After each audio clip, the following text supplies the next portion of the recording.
ស្វាគមន៍ទស្សនិកជនជាបន្តមកកាន់វគ្គព័ត៌មានសេដ្ឋកិច្ច Cellcard ដែលជាក្រុមហ៊ុនទូរស័ព្ទចល័តលំដាប់ថ្នាក់លេខ 1 នៅកម្ពុជាបានបន្តធ្វើការប្រគល់រង្វាន់ឈ្នះទឹកប្រាក់ $10,000 សហរដ្ឋអាមេរិកជារៀងរាល់ថ្ងៃជូនទៅដល់អតិថិជនរបស់ខ្លួនជាបន្តទៀត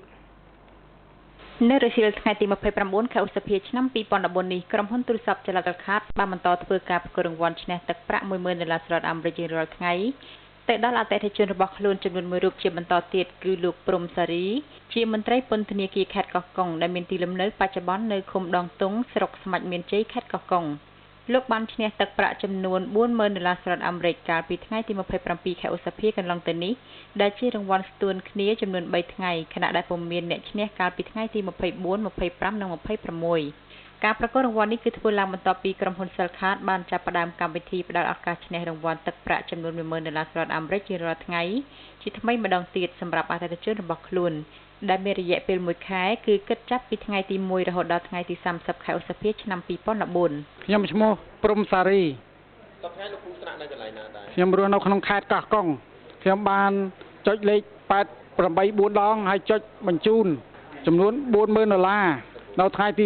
27 ខែ 5 ឆ្នាំ 2014ខ្ញុំមានសេចក្តីត្រេកអរណាស់មិននឹកស្មានដល់ថារង្វាន់នេះពិតប្រាកដមែន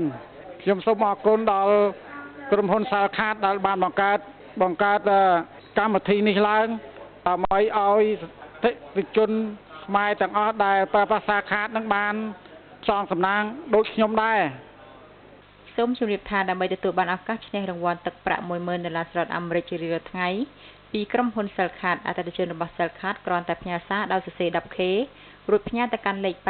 8888ឬក៏ខលទៅកាន់លេខ8888ផ្ទាល់តែម្ដងដែលចំណាយទឹកប្រាក់ត្រឹមតែ15សេនសម្រាប់ការផ្ញើសារនិងខលមួយដងនិងទទួលបានលេខកូដផ្សងសំណាងមួយចំពោះការចាប់រង្វាន់គឺប្រព្រឹត្តទៅនៅតាមកញ្ចក់ទូរទស្សន៍ CTN នៅរៀងរាល់ម៉ោង 7 ល្ងាចដោយឡែកភាពរីកចម្រើនខាងផ្នែកបច្ចេកវិទ្យាព័ត៌មានវិទ្យា